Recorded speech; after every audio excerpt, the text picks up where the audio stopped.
নমস্কার বন্ধুরা, শ্রেয়াস কিচেনে আপনাদের সবাইকে স্বাগত।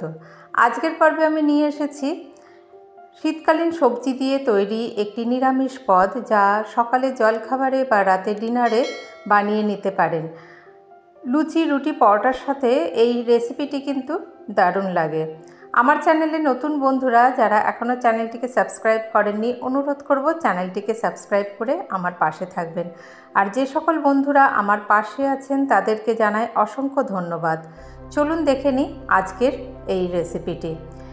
এর জন্য প্রথমে আমি কড়াইতে দিয়েছি 1 চামচ রিফাইন্ড তেল। তেলের মধ্যে আমি দিয়ে দিয়েছি একটা বড় সাইজের টমেটো আর 1 ইঞ্চি আদা, যেটা একটুখানি প্রথমে আমরা সাঁতলে নেব।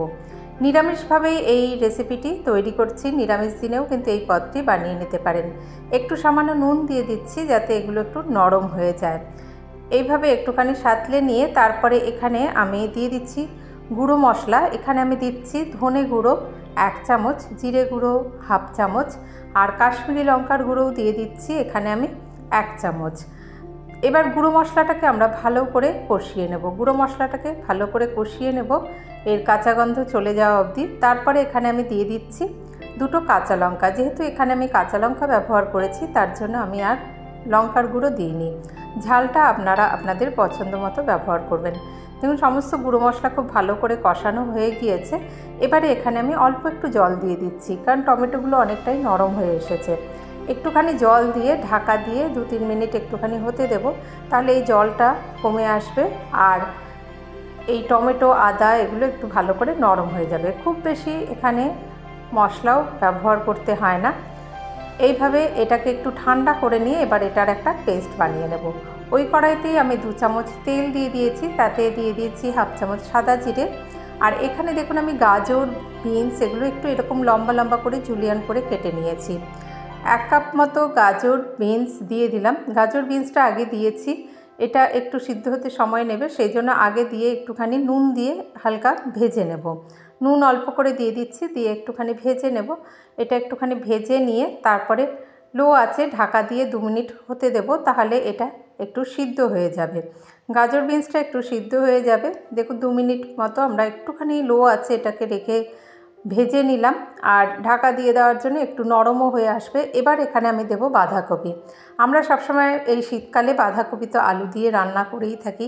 আলু ছাড়া বাঁধাকপির রেসিপি এইভাবে একবার বানিয়ে দেখবেন, খেতে কিন্তু লুচি পরোটার সাথে দারুণ লাগে।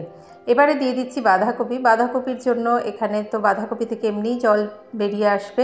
বাঁধাকপি দেওয়ার জন্য এখানে খুব বেশি জল ব্যবহার করতে হবে না। এভাবে একটুখানি প্রথমে বাঁধাকপিটা একটু মিশিয়ে নিচ্ছি। একটু মিশিয়ে নিয়ে তারপরে এখানে দিয়ে দেব নুন। নুনটা আন্দাজ করে এবার দিয়ে দিচ্ছি, আর হলুদ গুঁড়োটাও দিয়ে দিচ্ছি, কারণ বাকি মশলাগুলো কিন্তু আমরা গ্রেভিটার সঙ্গে যে মশলার পেস্ট বানিয়েছি তার সঙ্গে বানিয়ে নিয়েছি। নুন, হলুদ দিয়ে একটু নাড়াচাড়া করে নিলাম। দিয়ে দিচ্ছি একটু মটরশুঁটি। মটরশুঁটিও এইভাবে একটুখানি প্রথমে নাড়াচাড়া করে নিচ্ছি।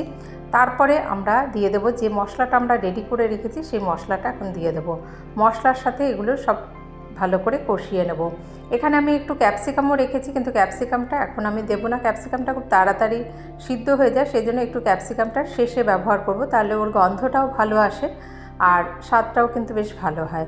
দেখুন, এবারে মশলাটা খুব ভালো করে একটুখানি সব সবজির সাথে কষিয়ে নিলাম। ওই মশলার বাটি ধুয়ে একটুখানি জল দিয়ে দিচ্ছি। অল্প একটুই জল দেবো, কারণ বাঁধাকপি সিদ্ধ হতে খুব বেশি জলের প্রয়োজন হয় না। অল্প একটু জল দিয়ে দিলাম যাতে মটরশুঁটি আর গাজর, বিনস ওগুলো আর একটু ভালো করে সিদ্ধ হয়ে যায়। এবার ঢাকা দিয়ে মিডিয়াম টু হাই ফ্লেমে রেখে 3 মিনিট এটাকে রান্না করে নেব। 3 মিনিট পরে দেখুন এগুলো অনেকটাই সিদ্ধ হয়ে এসেছে। এখনও এখানে এগুলো প্রায় সিদ্ধ হয়ে এসেছে। এখানে আমি একটু দিয়ে দেব ফ্যাটানো দই। ফ্যাটানো দই দিয়ে দেব 1 চামচ। 1 টেবিল স্পুন দই একটু ভালো করে ফেটিয়ে নিয়ে তারপরে দিয়ে দিচ্ছি লো আঁচে রেখে। এখন এই দইটা দিয়ে দেব, দিয়ে দইটাকেও ভালো করে একটু কষিয়ে নেব। এই সবজির সাথে দইটাকেও ভালো করে কষিয়ে নেব। আর এতে খুব বেশি জল দেওয়ার প্রয়োজন নেই। দইটা একটু ভালো করে কষানো হয়ে গেলে দেখুন দইটা বেশ ভালোভাবে যখন এর মধ্যে মিশে গেল, লো আঁচে রেখে দইটা ভালো করে কষিয়ে নিলাম। তারপরে এখানে একটু সামান্য দিয়ে দেব। এবারে আমরা ক্যাপসিকামটা আগে প্রথমে দিয়ে দিচ্ছি। ক্যাপসিকামটা দিয়ে দেব। ক্যাপসিকামটা এবারে মিলিয়ে দিচ্ছি এখানে একটুখানি, আর খুব অল্প পরিমাণ জল দিয়ে মিনিট 2 এটাকে রান্না করে নেব। প্রথমে একটুখানি এইভাবে ক্যাপসিকামটা মিশিয়ে দিচ্ছি, তারপরে ওই দইয়ের বাটি ধুয়ে অল্প জল দিয়ে দিচ্ছি, আর একটুই জল দেব, মানে 1/4 কাপ মতো জল এখানে আমি ব্যবহার করেছি, কারণ সমস্ত সবজি খুব ভালো করে সিদ্ধ হয়ে গিয়েছে। ক্যাপসিকামটা শেষে দিয়েছি, ওটা এমনিতেই ভাপেই সিদ্ধ হয়ে যাবে, পরে যখন ঢাকা দিয়ে একটু রেখে দেবো, তাই খুব বেশি জল এখানে ব্যবহার করিনি, 1/4 কাপ মতো জল দিয়ে দিলাম।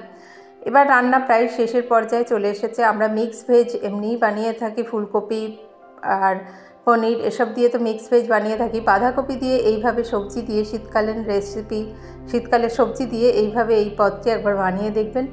রান্নার শেষে দিয়ে দিচ্ছি 1/4 চামচ গরম মশলার গুঁড়ো, একটুখানি কাসুরি মেথি হাতে ক্রাশ করে দিয়ে দিলাম। এটা একটুখানি এবার নাড়াচাড়া করে নিচ্ছি। বেশ শুকনো হয়ে এলে আমরা এটা গ্যাসের আঁচ বন্ধ করে দেবো, একটুখানি উপরে ধনেপাতা ছড়িয়ে দিয়ে এবার গ্যাসের আঁচ বন্ধ করে স্ট্যান্ডিং টাইমে রেখে দেবো 2-3 মিনিট, তারপরেই এটা আমরা সার্ভ করে দেবো।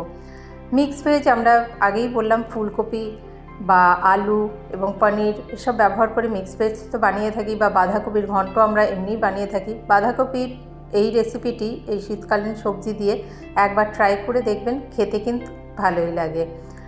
নানা রকম রেসিপি মাঝে মাঝে ঘুরিয়ে ফিরিয়ে রান্না করে মুখের স্বাদও বদলায়, সেজন্য এইভাবে মানে শীতকালীন সবজি দিয়ে এই রেসিপিটি বা বাঁধাকপির এই পদটি এইভাবে একবার ট্রাই করে দেখবেন, আশা করি আপনাদের ভালো লাগবে। আর ভালো লাগলে একটি লাইক অবশ্যই দেবেন, আর আমার পাশে থাকার জন্য চ্যানেলটিকে সাবস্ক্রাইব করার অনুরোধ আবারও রইল। যে সকল বন্ধুরা আমার পাশে আছেন তাদের আবারও জানাই অসংখ্য ধন্যবাদ।